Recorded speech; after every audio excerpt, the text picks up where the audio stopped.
Well, hello guys, Shane here. I thought I'd do a bit of a review on my DRZ400. I've been getting thousands of reviews of people asking me about the bike. Well, maybe not thousands, maybe one. But anyway, it doesn't matter, does it? As long as it helps one person out. I know when I was looking for the bike, I must have looked at hundreds of YouTube videos on DRZ400s and the like. So look, if it helps out one person, that's good enough for me. All right.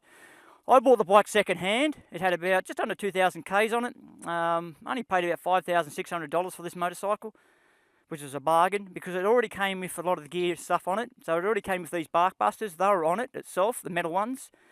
It had these blingy gear levers, clutch lever and brake lever. A bit too blingy for me, but nice quality. So they were on it as well. They had this hammerhead gear lever, a lot stronger. They were worth about $150, so that was on it. These RHK foot pegs, they were on the bike as well. Again, they're up around the $160 mark. The B&B bash plate was on it. Didn't have to pay for that. So that was on the bike as well. The rear rack, you can see here, B&B, that was on it. Now, one of the best things that was on the bike was the exhaust system. Yoshi, a full exhaust system, header pipe and everything. You can see the header pipes are fairly larger than the standard bike. This bike, a bit of a crack there. Yeah, have to.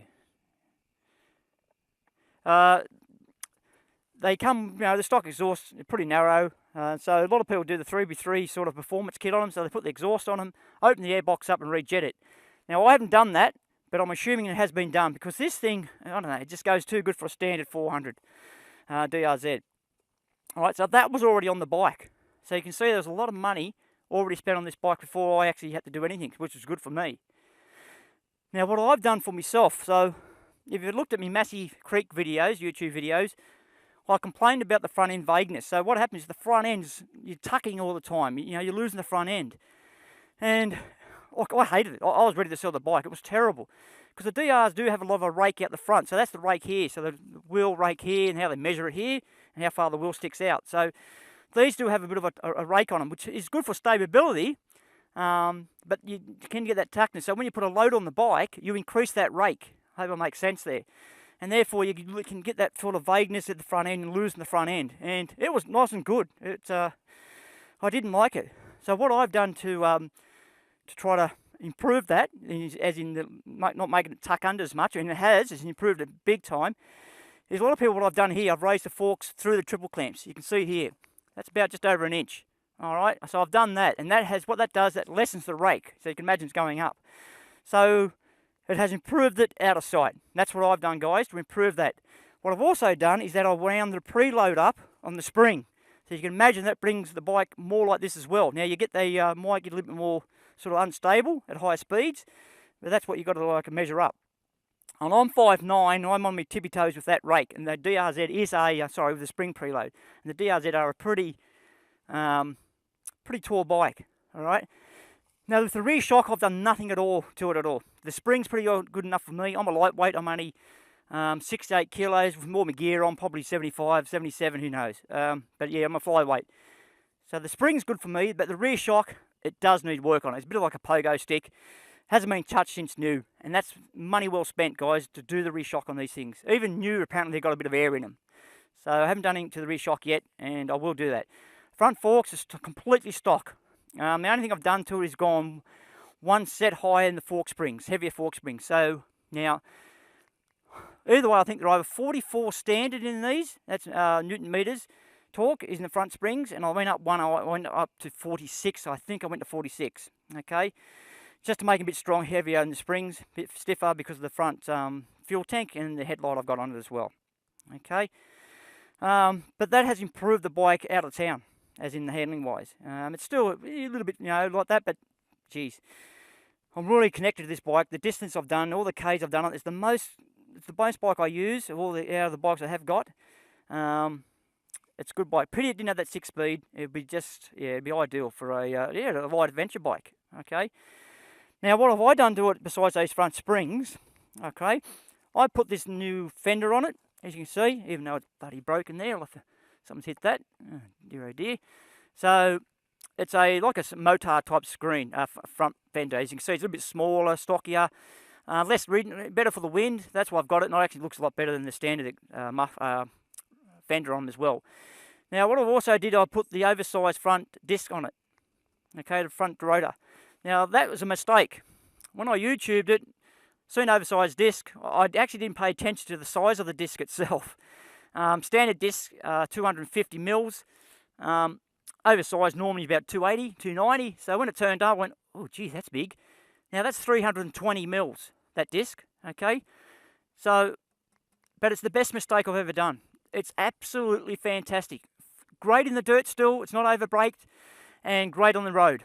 The best thing I could have done to this bike was that front brake. A lot better. When I was travelling, doing the Simpson Desert and that sort of stuff on the road, it was loaded up with the standard disc.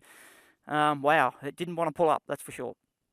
So that's a 320. Now, this is only me. It doesn't say it's going to be right for you guys out there, but this is what I've done to it, okay? I'm not a professional. I've just done things that suits me, okay? I actually ran Dunlop 606 tyres, not these ones, and they're all fantastic. No noise on the road, not vibrating, and heaps of grip. I've got a brand new one to go back on the back of it, and we'll put that on, and I'll probably go back to the Dunlop 606s. These are Motos, Enduro tyres. The back one, it's just, it looks, nothing wrong with the tyre, but it's an Enduro tyre, and it's just not going to last. So I'll go back to an adventure tyre. And they're very noisy on the road as well, and a lot more vibrating as well. I don't like them. Also, guys, I didn't pay for, it also had the radiator guards as well. So you can see there's a lot of things on this bike already. If you can do that, it's a bonus. Buy a bike with the gear on it already. Now, okay, moving on to the front, I bought the headlight. Now that's bought over in Canada. Oh, I can't think of the name of it now, what it's called. Anyway, I'll put it up in the little description later on when I put a little heading up there what it is. They're not cheap. They're from Canada. They're about. I got it cheap because I weren't. They had a month there where you didn't have to pay freight. The freight's about $160 odd. So all up, if you were to buy it now, they're about $960. So you got to weigh it up if they're worth it or not. I like them because what they are, they've got better headlights on, halogen headlights, really good.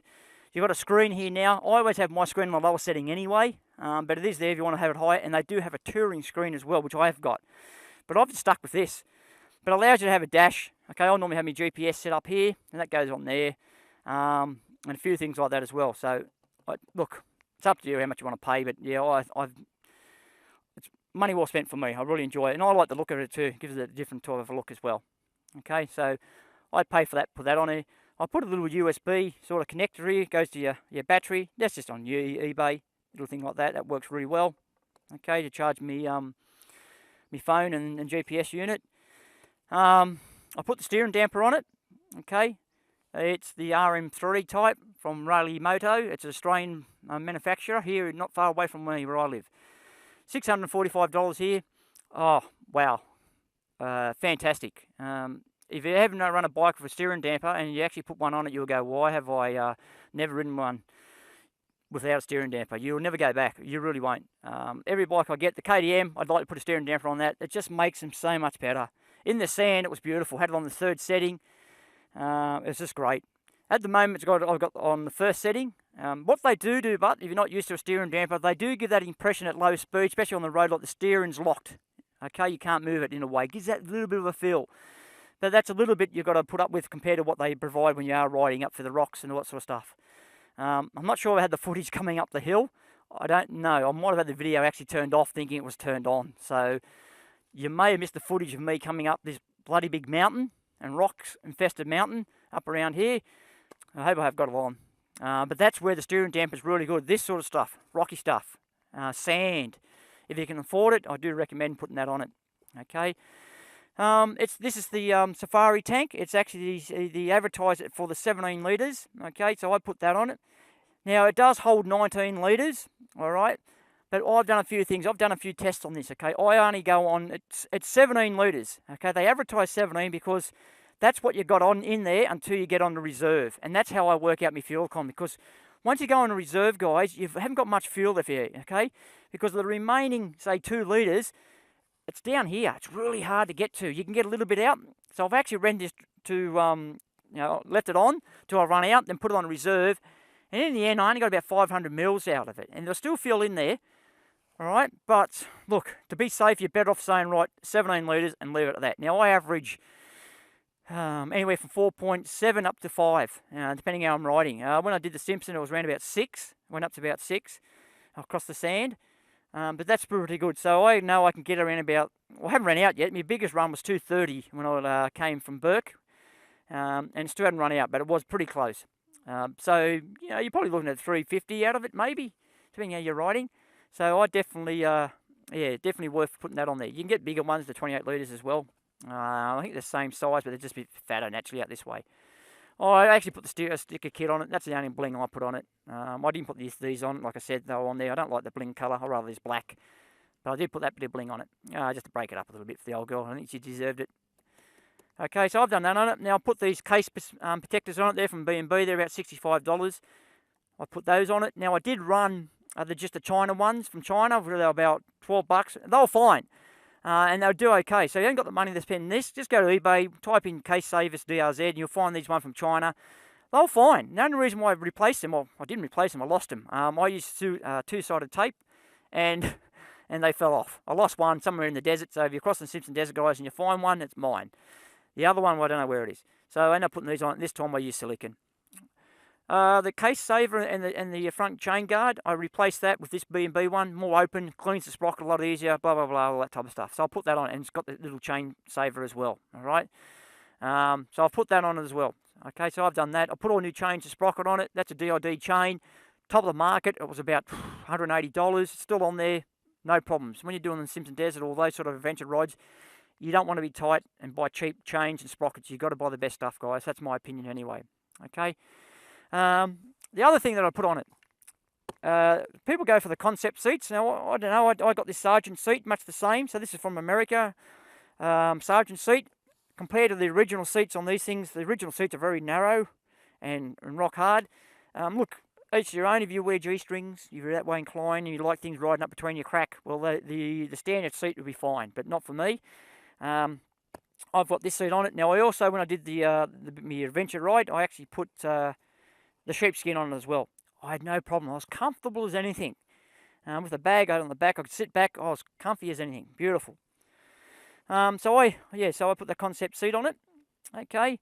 What else to do? I had to change the indicators and all that sort of stuff on it. The guy I bought it off, or I don't know who did it, they had all the wiring all around about. They had the earth to the frame. Had a wire earth to the frame, and I'm not sure you can see it. I rewired it, made it all neat and tidy, and well, you can see it's still in place. And I've done lots of Ks on it. So you do the thing right, you'll have no problems.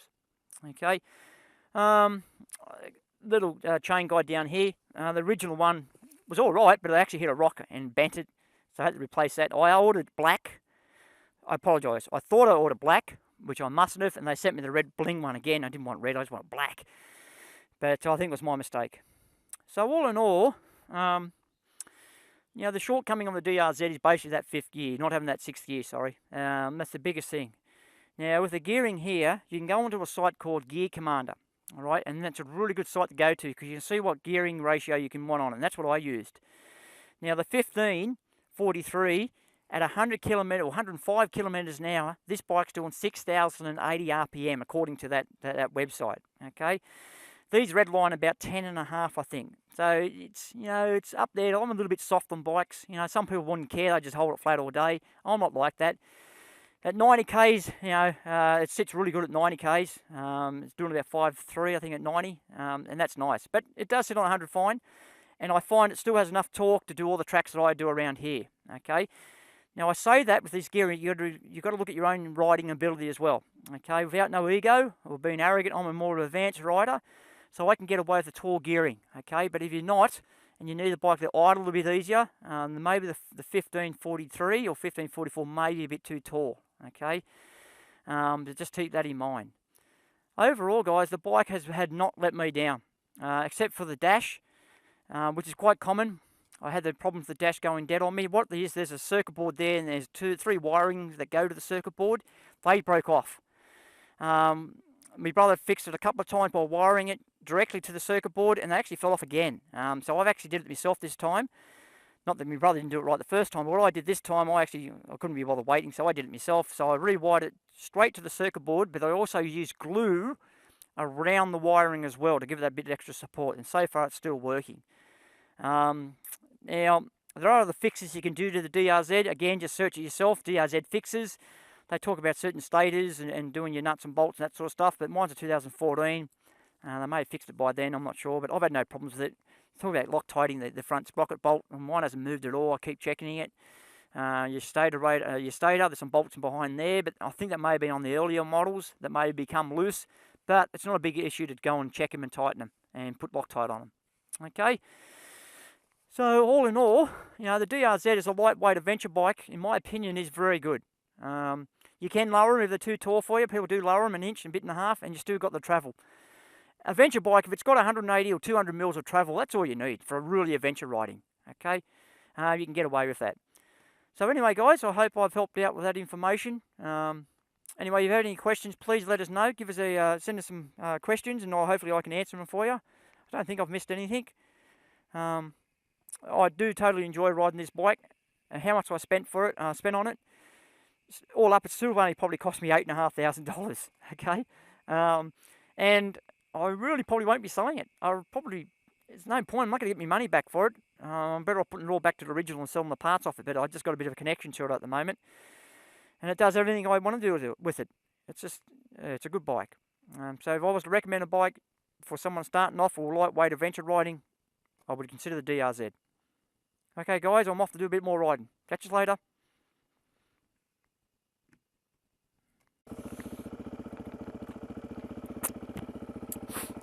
Right, guys, up the hill we go.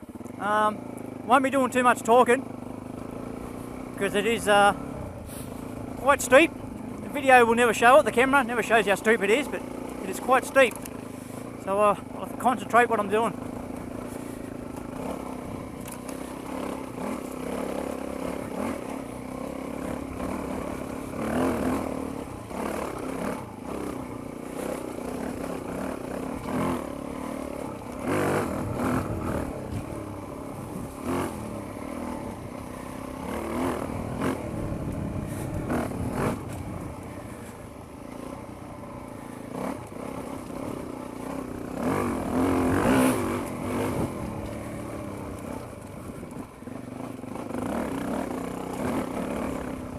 I'll go. Up you go.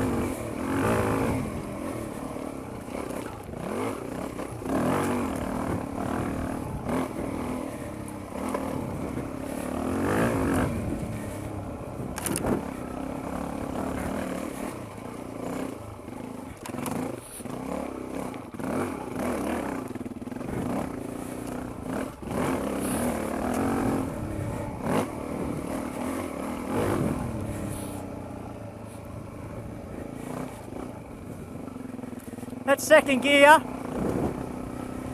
That's second gear up here so far. Bit of use of a clutch.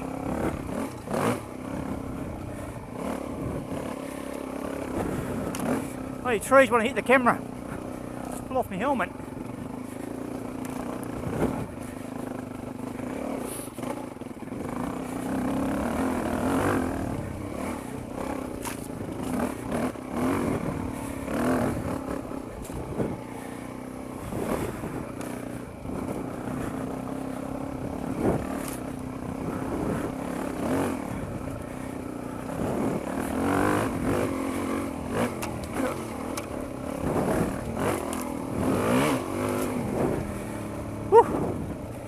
Whoa, whoa, whoa, man.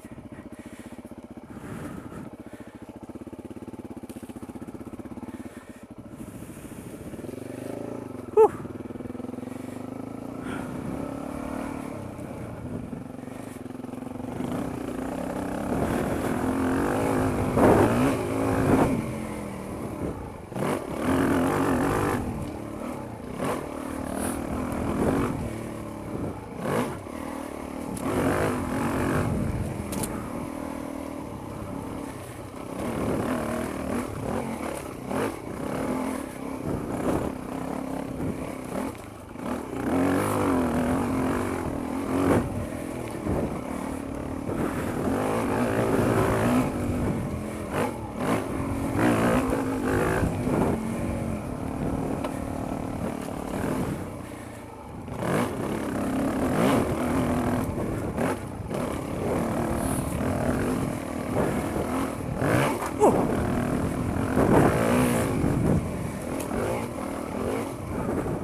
We'll give that a go one day, but not today.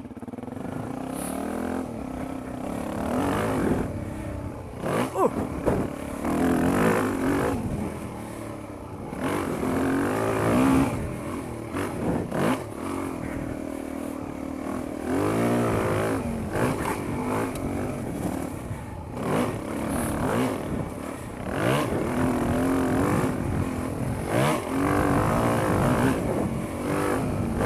Oh, poor old girl.